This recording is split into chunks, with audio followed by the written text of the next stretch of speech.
देख रहे हैं स्टार पोएट्री सेंटर और आप सुन रहे हैं जर्नल साइंस 8th की बुक मेरे पास है और मैं इसमें से आपको बताऊंगी कि इस बुक में क्या क्या है। 8th क्लास की FBIC यानी फेडरल बोर्ड की जो नेशनल बुक फाउंडेशन की किताब है वो न्यू एडिशन 2022 का मेरे पास है और मैं इसमें से अब आपको खोल के दिखाऊंगी कि इसमें क्या क्या है और कोशिश करूंगी कि जो मालूमात मेरे पास हैं वो मैं आपको बता सकूं। तो शुरू करते हैं। ये मैं ओपन कर रही हूँ इसको। तो ये देखें, ये इसका फर्स्ट पेज है, ये आप लोगों के सामने है। इसी तरह से आ जाते हैं इसके कंटेंट पर। सबसे पहले यूनिट नंबर 1 है इकोलॉजी। ठीक है, इकोलॉजी कहते हैं, ये इसकी प्रोनाउंसिएशन होती है इकोलॉजी। ये होता है माहौलियात।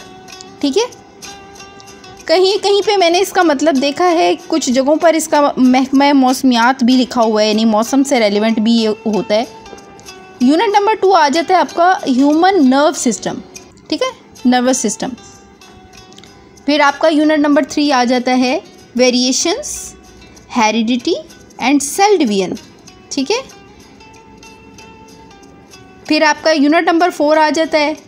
इसी तरह से आप ये आपके सामने होंगे सारे यूनिट में, इनके ऊपर ज़्यादा वक्त नहीं लगाऊंगी, ये इस वक्त के साथ साथ मैं आपको बताती रहूँगी। अभी सबसे पहले मैं यूनिट नंबर 1 की तरफ आती हूँ कि बेसिकली इसमें क्या चीज़ है, जो मकसद है मेरा बताने का। ये आप देख रहे होंगे इकोलॉजी आपको दिखाई दे रहा होगा। तो लर्निंग आउटकम्स इसके क्या हैं ये कोई भी नहीं बताता है। ज़्यादातर लोग कहते हैं ये टीचर्स के लिए होते हैं, लेकिन मेरे ख्याल में इतने समझदार बच्चों को ये पढ़ने चाहिए, उनको देखना चाहिए कि यहाँ पे पूछा क्या जा रहा है। ये निचोड़ होता है पूरे चैप्टर का।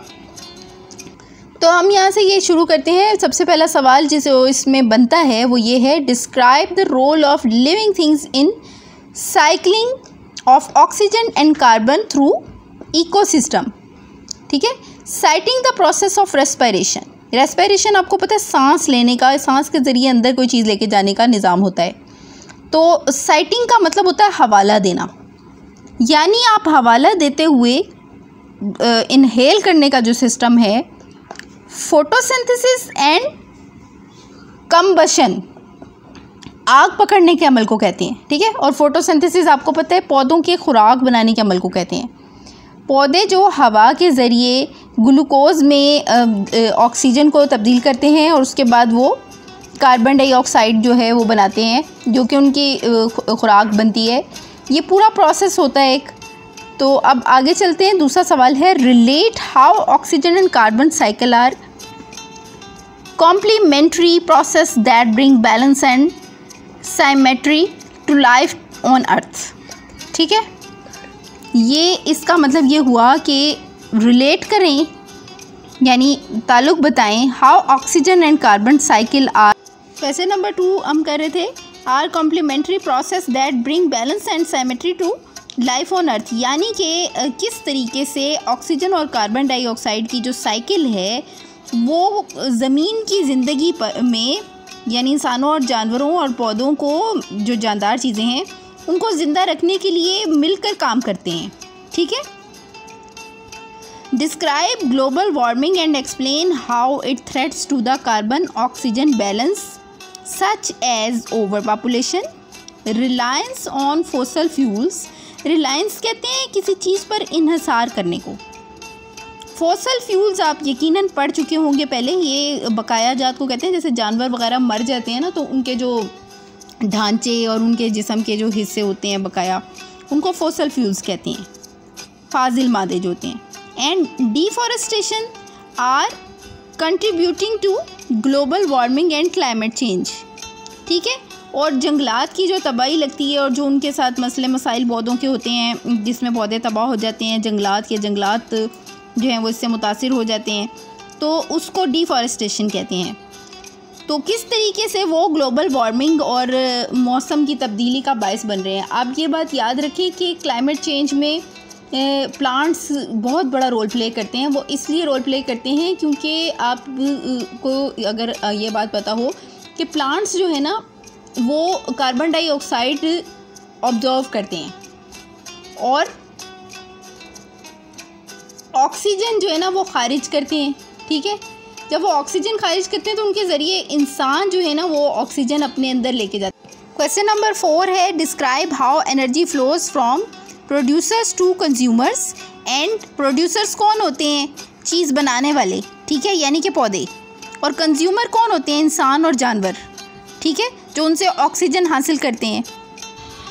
Part the energy flows from one level of the pyramid to the next, ठीक है।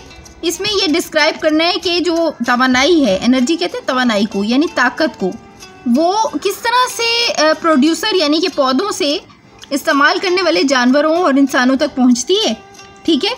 और ये जो इसका फूड पिरामिड है ना, ये किस तरह से काम करता है। Draw a food web diagram to illustrate the food relationship between organisms, ठीक है।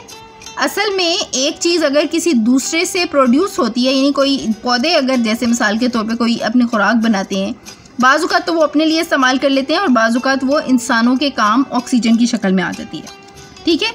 इसी तरह एक चीज़ किसी दूसरे की खुराक होती है, इसके लिए ना वेब बनाए जाते हैं। वेब कहते हैं जाल को, जिसमें बहुत सारी चेन्स शामिल होती हैं मुख्तलिफ़ किस्म की।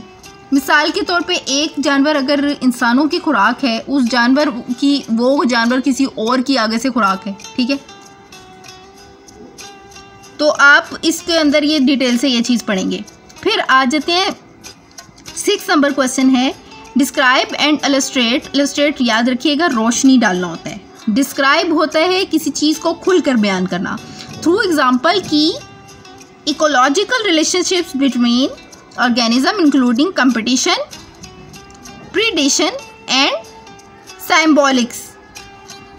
तो ये आप इसमें से सिम्बॉलिसिस तो ये हम सारा तफसील से इसमें पढ़ेंगे। फिर आगे आप आ जाएं कि predict how changes in an ecosystem, changes in the water supply, the introduction of a new population, hunting, migration can effect available resources and thus the balance among populations, ठीक है।